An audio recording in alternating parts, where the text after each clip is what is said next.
मुजफ्फरनगर में समाजवादी पार्टी के कद्दावर नेता और पूर्व मंत्री नसीमुद्दीन सिद्दीकी ने शुक्रवार को केंद्र और उत्तर प्रदेश सरकार की नीतियों के खिलाफ मोर्चा खोलते हुए तीखा प्रहार किया। महावीर चौक स्थित सपा कार्यालय पर आयोजित एक प्रेस कॉन्फ्रेंस के दौरान उन्होंने महंगाई, गन्ना मूल्य और दलित उत्पीड़न जैसे ज्वलंत मुद्दों पर सरकार को जमकर घेरा। उन्होंने दावा किया कि जनता की नाराजगी इस कदर बढ़ चुकी है कि 2027 के विधानसभा चुनाव में भारतीय जनता पार्टी का सुपड़ा साफ होना तय है। नसीमुद्दीन सिद्दीकी ने पश्चिमी उत्तर प्रदेश की जीवन रेखा माने जाने वाले गन्ना किसानों का मुद्दा प्रमुखता से उठाया।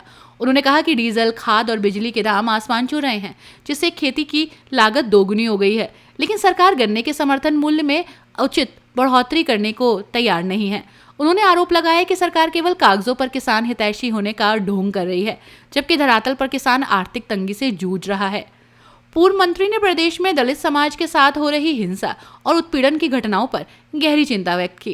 उन्होंने कहा कि आज दलितों के खिलाफ अपराध बढ़ रहे हैं, उन्हें न्याय मिलने में भी देरी हो रही है, जिससे समाज में भय का माहौल है।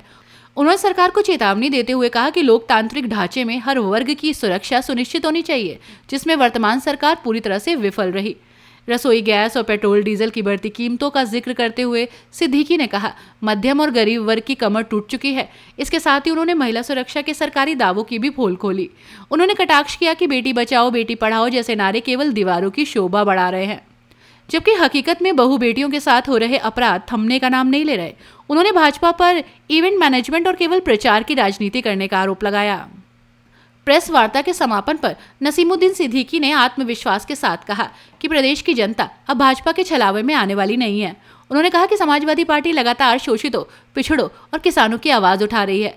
उन्होंने भरोसा जताया कि आगामी चुनाव में जनता विकास और सामाजिक न्याय के पक्ष में मतदान करेगी और प्रदेश की सत्ता में बड़ा परिवर्तन देखने को मिलेगा।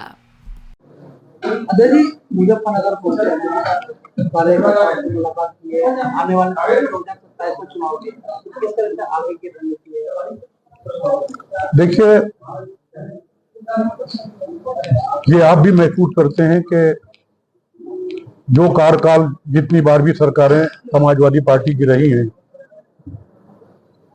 हमेशा सभी के हित का काम, सभी के हित में काम किया है और आज उस कार्यकाल को लोग याद कर रहे हैं। हमारा उद्देश्य लोगों का दिल जीतना है। मेरे यहाँ आने का उद्देश्य कार्यकर्ताओं के साथ साथ आम आदमी का भी दिल जीतना है, और जब दिल जीतेंगे तभी बात बनेगी। कहीं भी स्लोगन लिखने से काम नहीं चलेगा कि बेटी बचाओ बेटी पढ़ाओ। बेटी बचने पानी नहीं, पढ़ेगी कहां से? इस सरकार में बुरी हालत। अगर हम फिलहाल की हालत की बात करते हैं, जो ईरान और अमेरिका के बीच युद्ध चल रहा है, जो उसका जो असर है हिंदुस्तान में देखने को मिलता है। घरेलू गैस है, उस पर काफी दाम बढ़ेगा और जो गैस नहीं मिले, गैस की किल्लत हुई, उसको लेकर क्या करेंगे? देखिए, ये सरकार का फेल्यूर है। इसकी व्यवस्था करना सरकार का काम, सामंजस्य बनाना सरकार का काम है। हम अगर विपक्ष में बैठ करके कमी निकालेंगे तो आप ही कह देंगे साहब ये विपक्षी है, कमी निकालेंगे। लेकिन जो आज जरूरत है आम जनता की हितों की अगर आप रक्षा नहीं कर सकते तो आपको अपने पद से हट जाना चाहिए। चाहे मुख्यमंत्री हो, चाहे प्रधानमंत्री हो, या गृह मंत्री हो, रक्षा मंत्री हो, जो भी है, सरकार से हट जाना चाहिए। अभी देखिए ये हाल है डीजल पेट्रोल में क्या होगा। ये जो कार और मोटरसाइकिलें हैं, ये बैलगाड़ी में लगाई जाएंगी, उसमें लाद के चलेंगे। अगर सरकार नहीं ध्यान देती, सरकार नहीं चेतती। लगातार अमेरिका कह रहा है कि जो भारत है हमारी परमिशन देगा, हमारी परमिशन देगा। देखिए साहब, आपको मालूम है कि पुलवामा अटैक हुआ। आज तक सरकार ये पता नहीं लगा पाई कि पुलवामा में किसने वो अटैक किया। वो जो RDX फटा, हमारे जवान मारे गए। मैं भी आर्मी में था। जवान जो हमारे मारे गए वो किसने किया, आज तक भारत सरकार पता नहीं लगा पाई। कई ऐसे मामले हो गए, आतंकी हमले होते हैं। अभी पहलगाम में कुछ काफी टाइम हो गया, पहलगाम में हमला हुआ और कहते हैं पाकिस्तान से आतंकी आए थे। आपने देखा पहलगाम और पाकिस्तान में कितना अंतर है? मैं वहीं था, बॉर्डर पे था। कम से कम चाहे जिस चीज से आइए, 4 घंटे जाने और 4 घंटे आने में लगेगा। पाकिस्तान से आतंकी आए 4 घंटे में और वारदात करके 26 लोगों को मार करके वापस चले गए। हमारी सरकार कहीं पे कहीं उनको रोक भी नहीं पाई। और जहां पे ये वारदात हुई पहलगाम में, एक डंडे वाला था। हमारी सेना ने, मुझे फख्र है अपनी सेना पे, सरकार ने नहीं, हमारी सेना ने ऑपरेशन सिंदूर किया। ऑपरेशन सिंदूर कौन करता है? भारतीय सेना करती है। लेकिन सीज फायर कौन करता है? डोनाल्ड ट्रंप कहता है कि सीज फायर। ना तो हमारे प्रधानमंत्री बोले, ना तो हमारे रक्षा मंत्री बोले, सरकार का कोई नुमाइंदा नहीं बोला। Who is Trump? Who is Donald Trump? हमारा राष्ट्रपति है, हमारा प्रधानमंत्री है, हमारा थल सेना अध्यक्ष है। अरे भाई, अगर सीज फायर करना है तो हमारे देश की सेना करेगी ना। यानी अमेरिका यहां भी हुकूमत चला रहा है, सीज फायर तो सीज फायर हो गया, सीज फायर। हम अमेरिका के गुलाम नहीं है। अब अमेरिका हमारा दोस्त या विरोधी हो सकता है, हम गुलाम नहीं। ये जो किया जा रहा है, जो किया है, ये साफ जाहिर होता है कि हम अमेरिका जो कहेगा।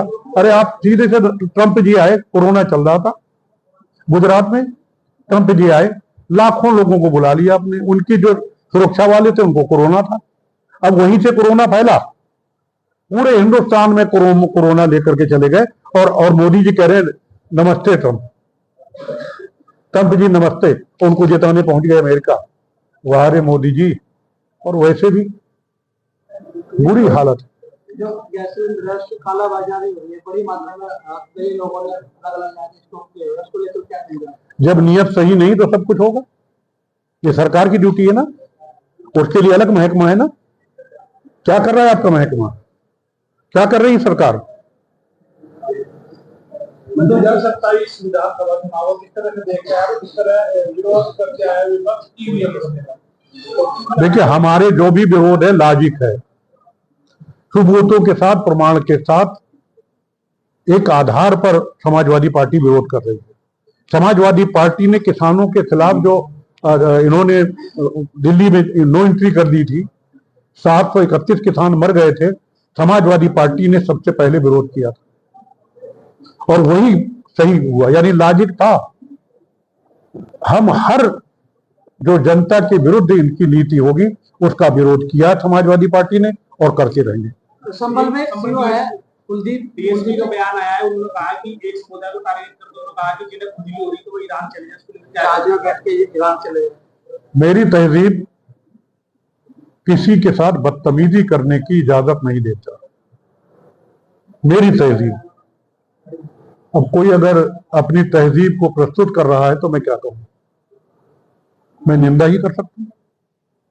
दिल्ली में एक युवक की हत्या कर दी गई, उसे दो तरफ की देखी से दो समुदाय का आरोप दिया घटना को लेकर, जो विपक्ष जो दूसरे लड़के तो उनके घर भी तोड़ देंगे बुलडोजर के खिलाफ, तो क्या कहेंगे?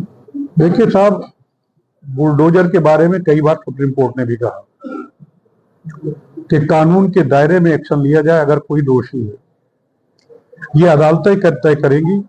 और बुलडोजर चलाने का ना तो आईपीसी में, ना सीआरपीसी में, ना भारत के संविधान के किसी अनुच्छेद में इजाजत मिली है। तो ये कहां से आ गया बुलडोजर? ये तो अत्याचार है, अन्याय है। एक ही समुदाय के ऊपर बुलडोजर चलाया जा रहा है, उसमें लगातार एक समुदाय को टारगेट किया। ये कौन सी नई बात है? जब से सरकार बनी भारतीय जनता पार्टी की यही तो हो रहा है। और अब तो सबका नंबर लग रहा है, एक समुदाय के साथ साथ दूसरे का नंबर लग रहा है। न तो अल्पसंख्यक बच रहा है, न तो दलित बच रहा है, न तो पिछड़ा बच रहा है, न तो अपर कास्ट बच रहा है। इसीलिए तो पीडीए बनाना पड़ा माननीय अध्यक्ष अखिलेश यादव जी। समाजवादी पार्टी में आपकी वापसी को लेकर चर्चाएं हैं कि आजम साहब का मामला तो मजबूती से उठा नहीं पाई पार्टी, अब आपको 27 में सामने ला रही है, तो आप अपना वजूद क्या देखते हैं पार्टी मानने के? अभी आपने क्या समाजवादी पार्टी में वापस आने पे? वापस नहीं आया हूं मैं। चल हाँ, आप ठीक बोले यार। देखिए साहब, आजम खान साहब बड़े नेता है, मुझसे उम्र में बड़े हैं, 12-14 साल बड़े, मुझसे पढ़े लिखे ज्यादा हैं, मुझसे एक्सपीरियंस होल्डर ज्यादा हैं, मुझसे पहले विधायक बने, मुझसे पहले मंत्री बने। तो आदम खान साहब है, यहां किसी की कोई जगह लेने नहीं आया है, यहां मैं सीखने आया हूं। और शायद जिस दिन मैंने ज्वाइनिंग की आपने नहीं सुना, मैंने अपने स्पीच में माननीय राष्ट्रीय अध्यक्ष जी श्री अखिलेश यादव जी के सामने कहा कि मेरे साथ 15,817 लोग ज्वाइन किए थे। अभी हर जिले में ज्वाइनिंग जो होनी है वो अलग है। मैंने उन सब से कहा था स्पीच में कि आज हम ज्वाइन हो रहे हैं, जहां सीनियर थे वहां सीनियर थे, हम यहां सबसे जूनियर हैं। अब हमें अपने जो सीनियर है, जो पहले सीनियर का मतलब जो समाजवादी पार्टी में पहले थे, उनसे बात करके, उनसे तालमेल बना करके पार्टी को मजबूत करना, पीडीए को मजबूत करना। इसमें पूरा एक दो चीज बाई प्रोडक्ट, एक दो चीज नहीं है। तो भाई हमारे टाइम पे अगर पेमेंट हो सकता है, और हमारे टाइम पे जिसने 14 दिन के अंदर भुगतान नहीं किया, मैंने खुद उसकी ईमेल मालिक को एक नहीं 1 दर्जन बताऊंगा कि जेल के अंदर भेज दिया। तो एक एक करूंगा तो लंबी बात हो जाएगी। क्या हुआ, आपने काला कानून ले आए किसानों के लिए। दिल्ली के बॉर्डर पे जाड़ा, गर्मी, बरसात, लोग वहां बैठे रहे, आपने उनके ऊपर बौछारें मारी। रास्ते में आपकी सरकार ने, बीजेपी की सरकार ने कीले गाड़ दिए रोड। और जब जाड़ा, गर्मी, बरसात बैठे रहे तो 731 किसान मर गए। और समाजवादी पार्टी ने जब आंदोलन किया तो आपने वो कानून वापस ले लिए और कह दिया ये हम काले कानून वापस ले रहे हैं। अगर वो कानून काले थे तो आप लाए क्यों थे? ठीक है, आपने काले कानून वापस ले लिए। वो 731 जो किसान मर गए, उनकी मौत का जिम्मेदार कौन है? मैं मोदी जी सरकार से, योगी सरकार से पूछना चाहता हूं। आज महंगाई चरम सीमा पे है। मैं एक एक पॉइंट पे बात करूंगा, 2-4 घंटे निकल जाएंगे। आज महंगाई चरम सीमा पे है, बेरोजगारी मुंह बाए खड़ी हुई है।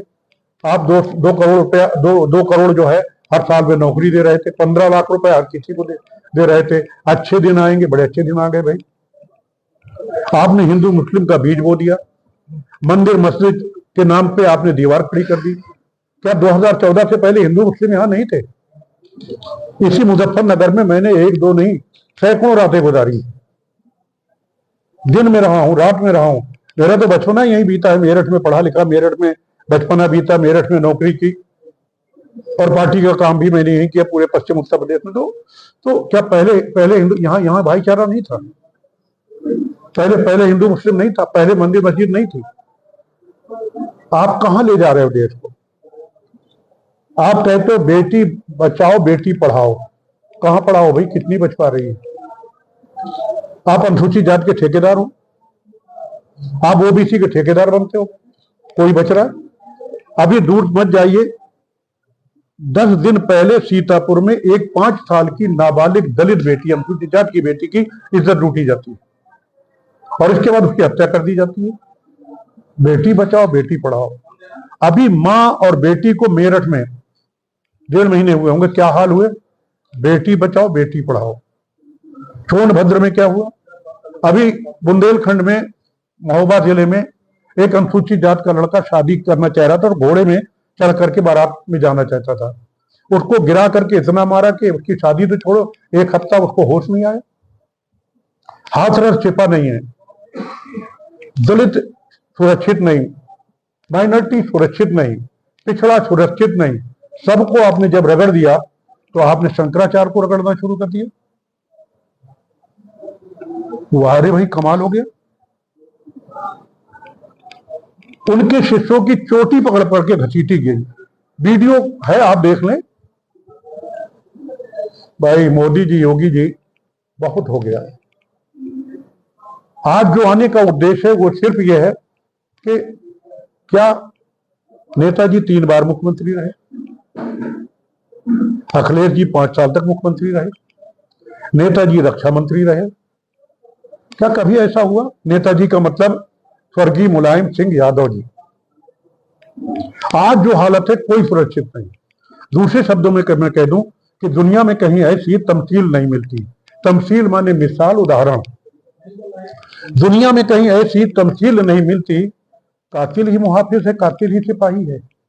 और महसूस ये होता है ये दौरे तबाही है, शीशे की अदालत है, पत्थर की गवाही है, कोई सुनने वाला नहीं। आज पीडीए को लेकर के हम लोग सड़कों पे उतरे हैं, घरों घरों जा रहे हैं, घास फूस के जिसके मकान है उनके यहाँ जा रहे हैं, और पीडीए को मजबूर करके ये जो जंगल राज कायम है, जो किसानों का, दलितों का, मजलूमों का, युवाओं का, महिलाओं का, सबका शोषण कर रही है, उसको हटा करके अभी फिलहाल, मेरे शब्दों में जाइएगा, अभी फिलहाल हमारा प्रयास है कि 2027 में पीडीए के बल पे हम 2027 में समाजवादी पार्टी की राष्ट्रीय अध्यक्ष माननीय अखिलेश यादव जी को मुख्यमंत्री बनाएं। और फिलहाल मैंने इसलिए कहा, आगे फिर सोचेंगे आगे क्या करना है। अब सब देख रहे हैं कि भाई पूरी दुनिया परेशान है। अब गैस मिलना बंद हो गई, अभी पेट्रोल और डीजल मिलना बंद हो जाएगा।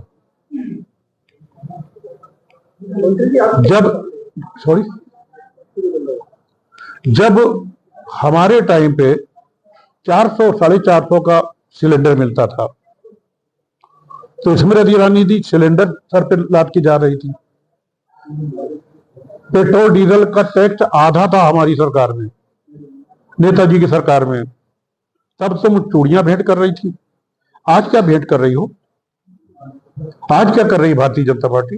विपक्ष जिस तरह से पहले जब भाजपा विपक्ष में रहते तो प्रदर्शन कर रहे, लेकिन विपक्ष का कोई प्रदर्शन नहीं, जनता के मुद्दे पर कोई विपक्ष बोल नहीं है। किस मुद्दे पे? जनता के मुद्दे जो जनता मैं अभी तक बोल क्या रहा हूं। आप सॉरी, प्लीज लिसन मी। अभी 7-8 दिन, अब तो सत्र भी इतना सा कर दिया उन्होंने। हमारे टाइम पे सत्र भी चलता था, उसमें हाउस में विधायक जी बैठे हुए हैं, कई बार के विधायक हैं, तो उसमें क्षेत्र की ज्वलंत समस्याएं उठाई जाती थी। अब इन्होंने संसद में हमारे सांसदों ने प्रदर्शन, अभी मैं उसी लाइन पे आ रहा हूँ, उसी में आ रहा हूँ। आपके पिताश्री मेरे बड़े भाई हैं, मैं बड़ा सम्मान करता हूँ। माननीय हरिंदर मलिक जी, एक कार्यक्रम में हमारे राष्ट्रीय अध्यक्ष जी ने कहा है, वो वहां चले गए हैं। कौन सा ऐसा दिन है जो क्षेत्र की समस्याएं वो नहीं उठाते? कौन सा ऐसा दिन है कि समाजवादी पार्टी ने क्षेत्र की समस्याएं विधानसभा या लोकसभा में नहीं उठाई?